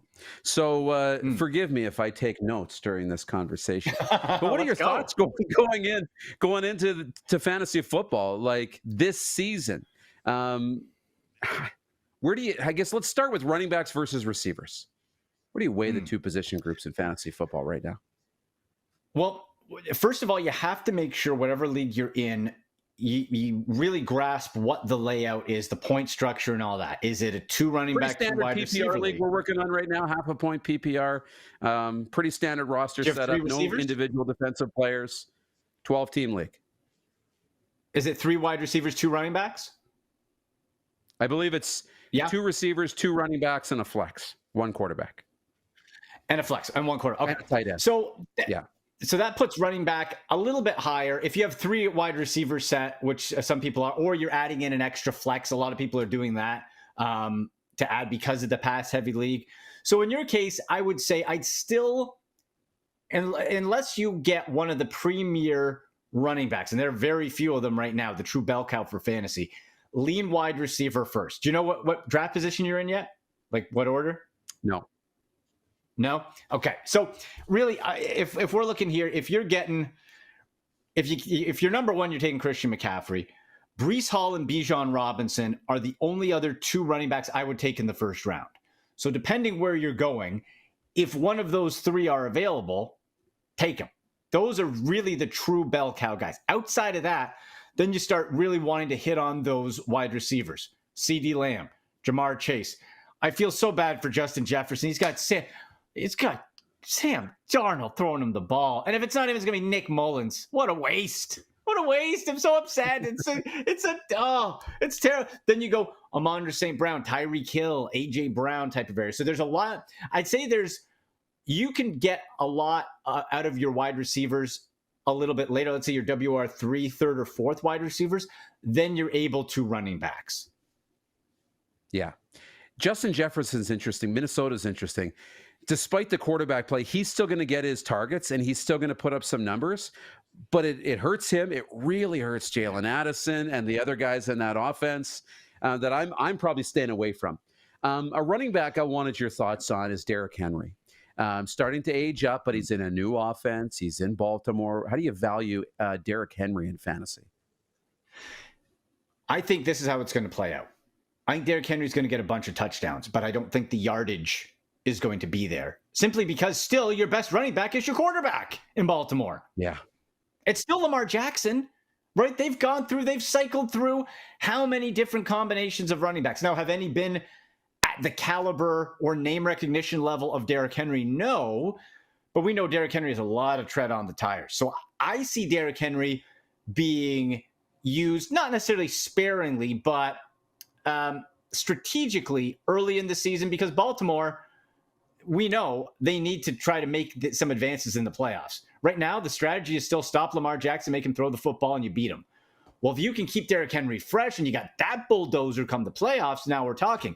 Unfortunately, that doesn't do us too much good for fantasy football. So I have Derrick Henry in that level down. Personally, I'm putting, unless he drops to like the 4th round or something, I'm going to put Derrick Henry on my first 2 rounds, do not draftless, because I don't think he's going to get the volume for fantasy that we need. Yeah, it'll be interesting to see exactly what Derrick Henry looks like in Baltimore. How about his former team in the Tennessee Titans?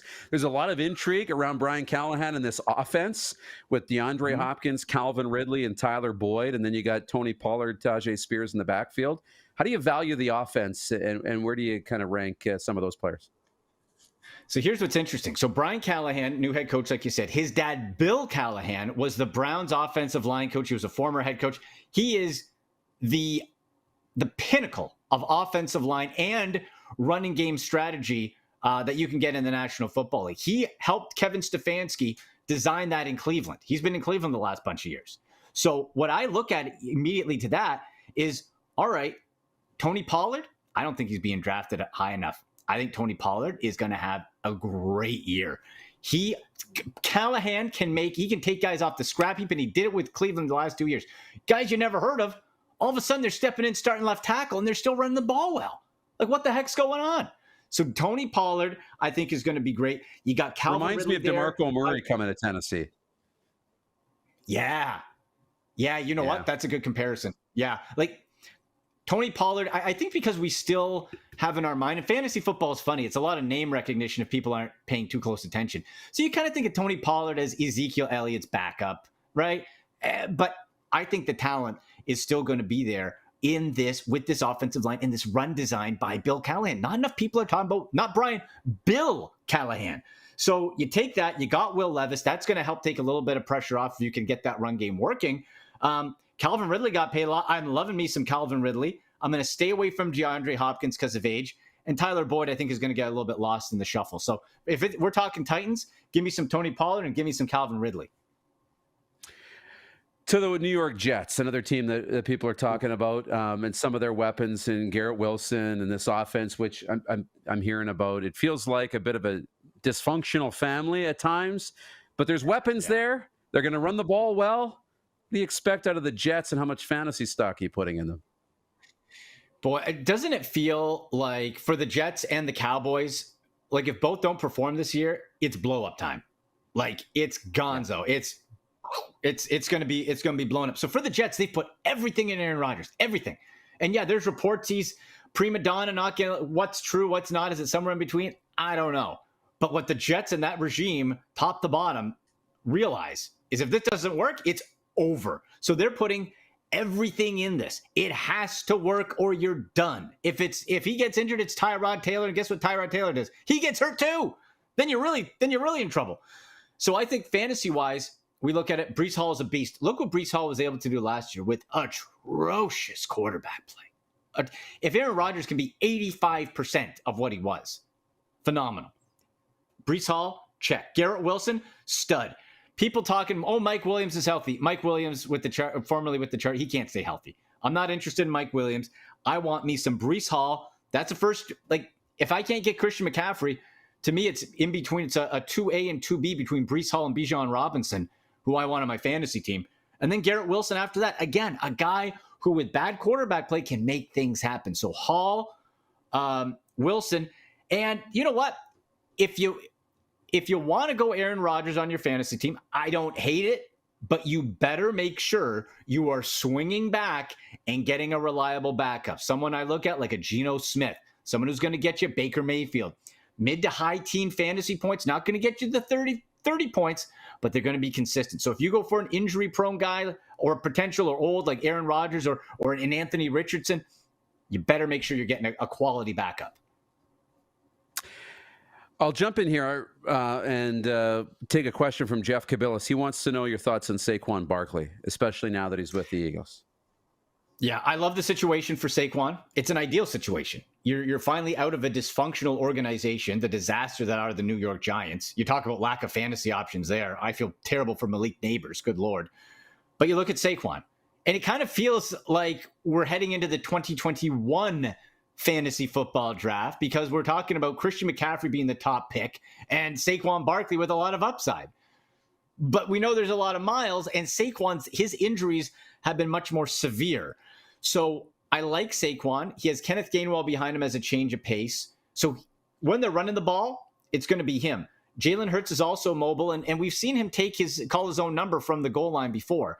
So I think for Saquon, to me, he falls into a high end of that next tier of running back. So not the CMC, Breece Hall, Bijan Robinson. I'd probably take Jonathan Taylor above him. And then I would get into the Saquon Barkley, Jahmyr Gibbs, Isaiah Pacheco, Travis Etienne range. I think there is a ton of upside for Barkley, but that injury pass spooks me. And there's also a lot of mouths to feed, too, when you got Devonta Smith, you got A.J. Brown, you got Dallas Goedert. We're watching Hard Knocks, so I got to ask you about Chicago.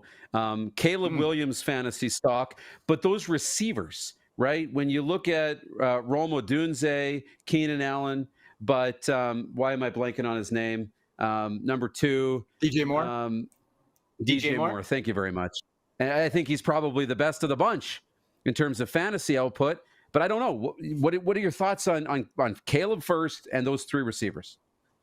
Boy, going rookie QB, at least at the start of the year, and boy, CJ Stroud proved everybody wrong last year. What a year he has. And side note, I want myself some CJ Stroud this year in fantasy for sure.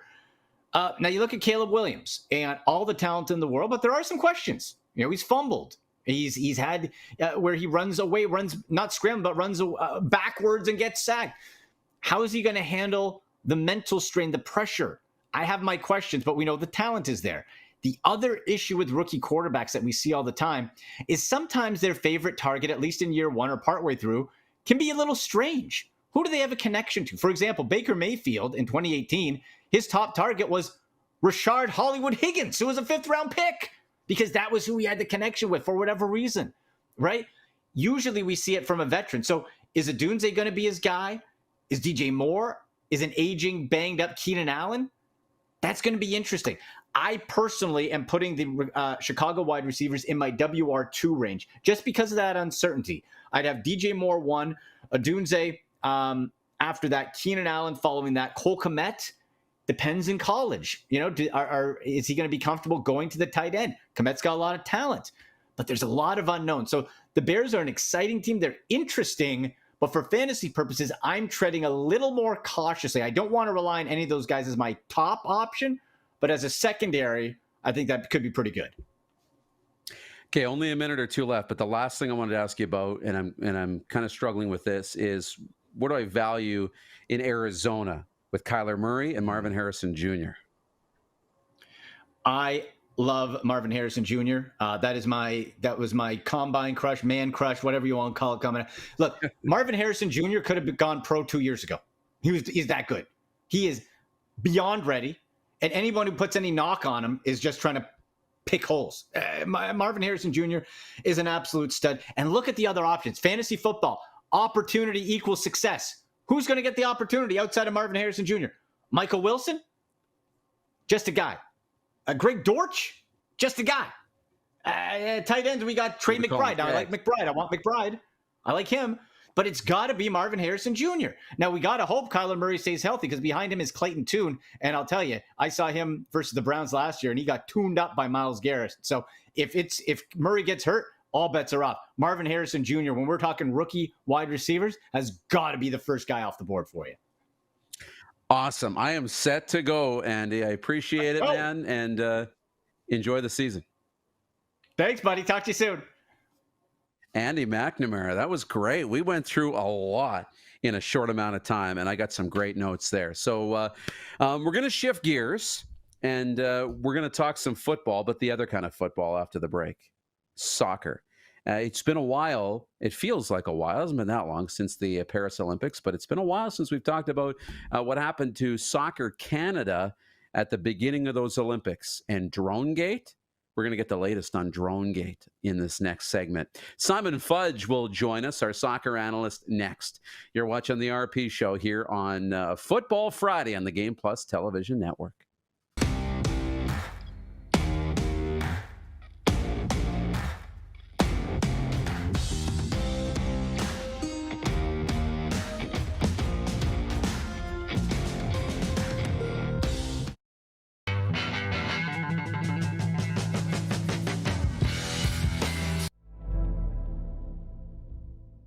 Welcome to the Create Space at IKS Media.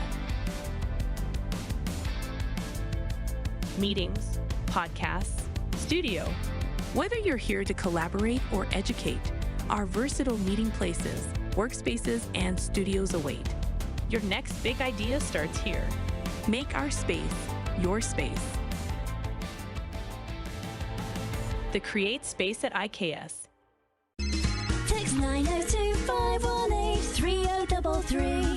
902-518-3033. Pick up your phone and text RP, that's Rod Pedersen. Text 902-518-3033.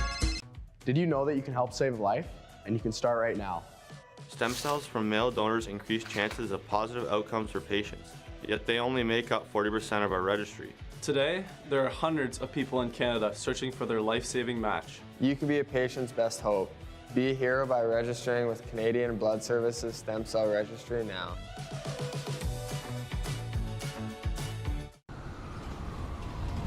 I'm Bridget Lacquette. I'm a First Nation Olympic silver medalist, and I'm proud to represent Indigenous hockey players across Canada. Each year, hundreds of Canadians need a stem cell transplant from an unrelated donor to save their life.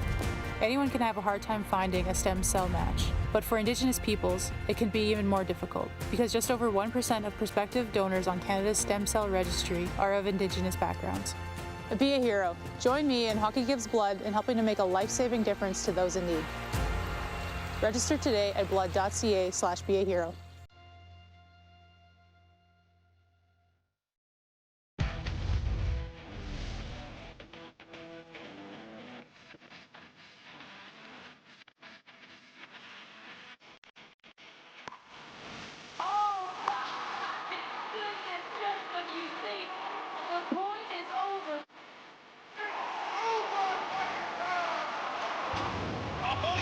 Sounds like he knows what he's doing a little bit.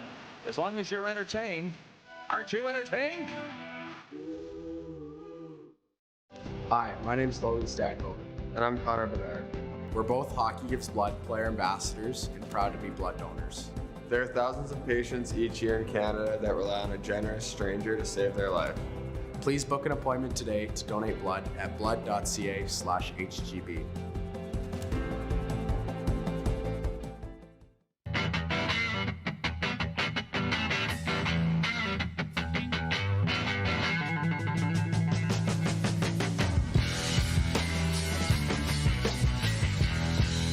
Business owners and marketers. Okay, we know you think we're pretty cool. That's why we want you to share in the coolness factor. Partner with the Rod Pedersen Show and market your business every weekday to sports lovers just like yourself. Take advantage of our many cost-effective commercial and promotional opportunities. Tell the world about your business. Yes, the world. Thanks to Game Plus TV and the Rod Pedersen Digital Network. Contact us today and find out how you can be a part of Canada's fastest-growing sports talk show, The Rod Pedersen Show. Oh, yeah, he's back. Time for more of the Rod Pedersen Show. Welcome back to the RP Show. Messages coming in, and I apologize. David wanted to, I believe it was David. No, it was Randy in the Peg. Wanted thoughts on rookie wide receiver Worthy from Kansas City in the late round. Send Andy a tweet on Twitter. Ask him. He'll probably answer that for you, but a great chat with Andy McNamara. Let's go to the West Coast, Vancouver, and join Simon Fudge, our soccer analyst here on the program. How are you, Simon? I'm good. It's obviously very sad news. I was really shocked to hear that news about Johnny Gaudreau. I mean, I'm looking out. It's a beautiful sunny day here in Vancouver. We're going to have a really nice weekend here. You got obviously Touchdown Pacific just over at Royal Athletic Park in Victoria, which is one of the great Canadian soccer venues historically where they're playing. But that was just really sad to hear that news today. It was a tough way to start the show today. It was a tough way to wake up, but and obviously it's not going away. But it's still going to be a great weekend when it comes to the Canadian Football League. It's going to be a great weekend in Canada, Labor Day weekend, and we've got to some great stuff today. But something we haven't talked about is Soccer Canada in a little while here since the Olympics. And great that we have you on today on a Football Friday. So we'll talk that kind of football. What's the latest on DroneGate and Bev Priestman, the Olympic fallout? Well, myself and I think a lot of people in Canadian soccer right now are sort of sitting on our hands waiting to see what the findings of an independent review that was administered by Canada Soccer is going to ultimately bring. That's where we're at right now. Bev Priestman is obviously suspended from her role as head coach of the Canadian women's national team. And I think it's probably safe to say she won't be returning. And so we're really in this situation of waiting to see what this report's going to bring. The problem that we have is we don't know what the timeline is with the process of that. Is it going to take a matter of weeks or months, or is it something that's going to carry on into the new year? And of course, the wide implications with it in terms of the various people it could bring in to it is the thing that everyone's sort of talking about, especially when you look at the various reports and very good reporting around the time of the Olympics by Rick Westhead that's potentially implicating the likes of Toronto SC head coach John Herdman with all of this. People are kind of cringing for what could be coming from this because you already get a sense already by what's been reported that we're dealing with something in terms of the spying on opposition that has been a cultural thing within the national team programs when both Bev Priestman and, well, John Herdman used to be there and Bev Priestman has been in the program, and that's been a systematic thing. So that's really where we're at right now. And what that all reveals is what we're anticipating. You mentioned John Herdman. What is the latest there, and what do we think his involvement is? I believe he came out and denied this, and still the head coach, with Toronto FC. But is it over? No, I would say it's not. And I think he attempted to deny it, much like how Bev Priestman right in the immediate aftermath of the Olympics tried to deny. And I didn't find, and I think a lot of people didn't find his answers to be wholly satisfactory. His situation is a very precarious one. I don't envy Toronto SC and by extension Major League Soccer with this situation because if the evidence shows and proves that particularly during his time with Canada Soccer when he was either women's national team head coach or men's national team head coach, that this was a practice that they were using and that proves to bear itself out. And that evidence out there is very strong to the extent that it ends up garnering the interest of World Soccer's governing body, FIFA, to potentially look into further discipline with it, because that's one of the potential things that could come from the findings of this report. Canada Soccer under Kevin Blue have committed to saying we're gonna put this report out in its full, without any kind of redaction, so that everybody could see it. And if it potentially looks like it's got something to it, where there's evidence there and that there's much the case to answer for, it's not a great position for him to be in, and it puts Toronto SC in a very awkward spot. So is this a Jim Harbaugh situation? Where he goes to the NFL and he's in MLS now, and the sanctions come in, from international play, and maybe he ends up with a 1, 2, 3 year ban from international competition, but he's already at MLS. That's very much the thing. I mean, Bev Priestman was sanctioned by FIFA. She's been banned for a whole year from any kind of soccer activity worldwide. So it denies her being able to do her current job or to be able to go work at another job anywhere else in the world at any level. That would be the same thing. FIFA, if they were to lay down a ban or suspension of that kind on, say, let's say they do so on someone like John Herdman or anybody else, they would be denied the ability to work in MLS or any other league. Could be the Canadian Premier League, doesn't matter what it is. They would not be able to do anything in terms of soccer activity. And that potentially could be the thing that Herdman could face if the evidence ultimately shows and proves that he had some overseeing of some of these allegations. I mean, right now we have to kind of treat it as allegations, but it's going to be another thing entirely is if we find that very same examples being the findings of this report. And that puts Toronto SC in a really, really tough spot. I don't think we'll have anything occur between now and the end of Toronto SC season. They're still in a chance to make the playoffs. They're going to play the Vancouver Whitecaps here later this month in Vancouver in the Canadian Championship final. But it's probably after that that you might need to somewhat anticipate what decision might need to be made, because the MLS offseason is such a short turnaround. And going into 2025, you've got training camp starting by the end of January, and then the new season starts by the beginning of March.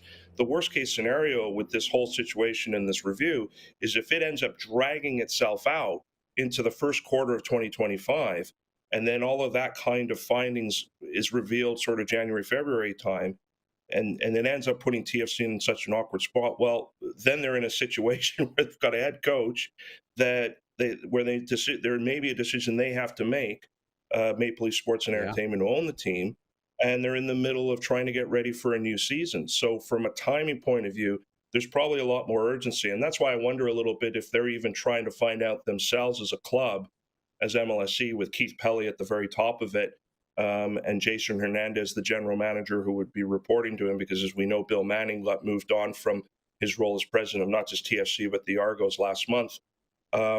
If they're already sort of trying to get their ducks in a row about how they're going to deal with this situation, and they would be dealing also with a lot of pressure from Major League Soccer, from MLS. MLS does not like negative press of any kind that involves anything with their teams, their players, anyone who represents them.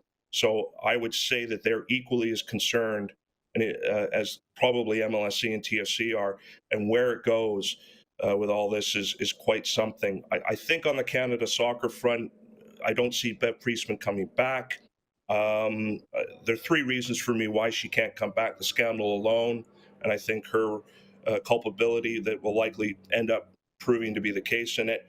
The fact that she's also lost the players, that the relationship between her and the players even going into the Olympics didn't sound from the looks of it to be very healthy. And what took it over the edge was the scandal and just the emotional state that it put the players in during the tournament. And obviously they went out at the quarterfinal stage of the Paris Olympics. And then the third reason is that under her, they in this last cycle of tournaments, World Cup, Women's World Cup last year in particular, they didn't get results. So I think there's a reason there for Canada Soccer to make a change, give the program a fresh start. But they've also got to think about making sure that they can get the integrity of the program back, because there have been questions asked of it and the players and everyone that is involved on the scandal. So where this goes, it can go in a whole kind of different set of directions, but you can already get a sense that we're going to have a can of worms potentially opened up here once this independent review has come to a completion. Only got a minute here left, but I wanted to ask you, a hell of a year for Kevin Blue to come into the new job and then be lobbed this grenade. How has he handled it, and how have you assessed Kevin Blue's first little bit on the job? Very, very good. Met with him actually very briefly on Monday at the launch for Vancouver Rise, which is the new pro women's soccer team that will be part of the Northern Super League here that starts next year. And he was at the event.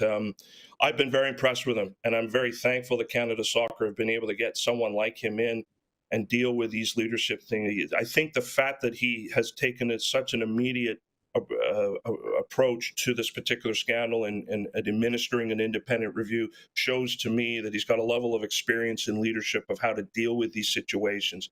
Because if he'd not been there, this could have been a situation where Canada Soccer would probably take a lot more time to figure out what they were going to ultimately do.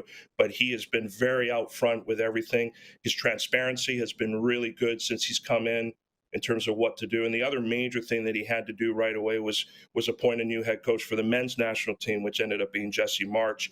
And that's looking to be a very good appointment by the way the team played through June in the Copa America. They've got two friendlies coming up here in September against the U.S. and Mexico down stateside.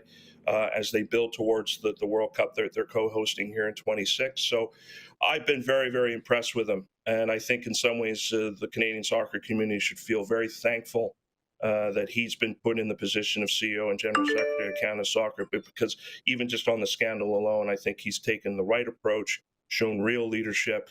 And I think he deserves the support that he can potentially get from everyone concerned. Because I think we've got a good leader there, and at this point in time, it's absolutely critical that you have someone in place with everything that's coming up over the next little while. Simon, appreciate this. We covered a lot of ground. Pretty comprehensive update. Thank you. You're welcome. Speak soon. Have a great weekend. Simon Fudge joining us, and a phenomenal update on all things Canadian soccer and the latest with Canada Soccer. Overtime is next for Overtime Hockey Lanes. It's the RP show here on the Game Plus Television Network.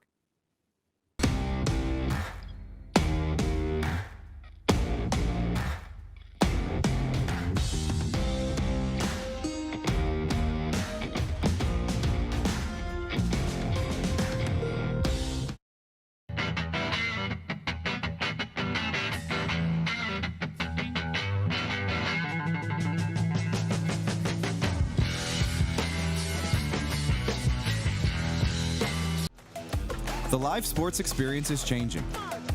Teams and facilities are under pressure to provide online and in-venue entertainment. IKS Live has the right team to deliver.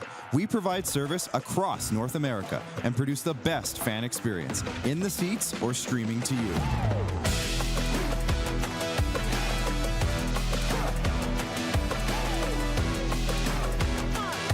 IKS Live continues to bring you the best seat in the house. We're all capable of doing more. More speed, more reps, more commitment to getting every detail perfect. And that's why it's important we never miss a donation appointment. Blood and plasma donors are needed every day in Canada to support thousands of patients that rely on Canada's lifeline. We're asking you to join the Hockey Gives Blood Partners for Life team. Join today by downloading the Give Blood app or book online at blood.ca/HGB. The WCBL continued to grow this summer. 12 teams, 2 provinces, pacing towards 400,000 fans, an all-time high in 2024.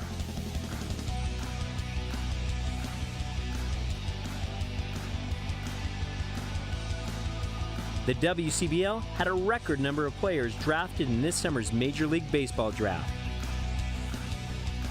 2024 playoffs start August 7th. Welcome to the Create Space at IKS Media. Meetings, podcasts, studio. Whether you're here to collaborate or educate, our versatile meeting places, workspaces, and studios await. Your next big idea starts here. Make our space your space. The Create Space at IKS. Hi, my name's Logan Stankoven. And I'm Connor Bedard.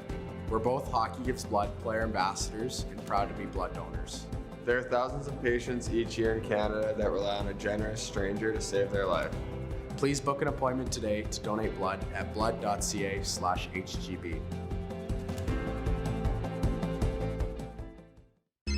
Text 902-518-3033. 902-518-3033. Pick up your phone and text RP, that's Rod Pedersen. Text 902-518-3033.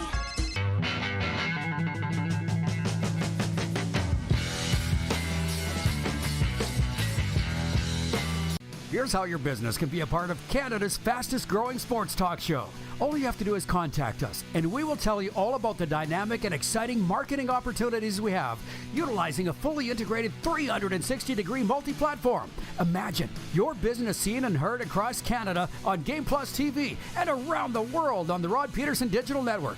You will use one of the most overused expressions in sports. You gotta be kidding me. Get your business involved. Contact the Rod Pedersen Show today. You got something to say? You want to add to the show? What are you waiting for? Don't just sit there. Say something. Now, back to the studio with Rod.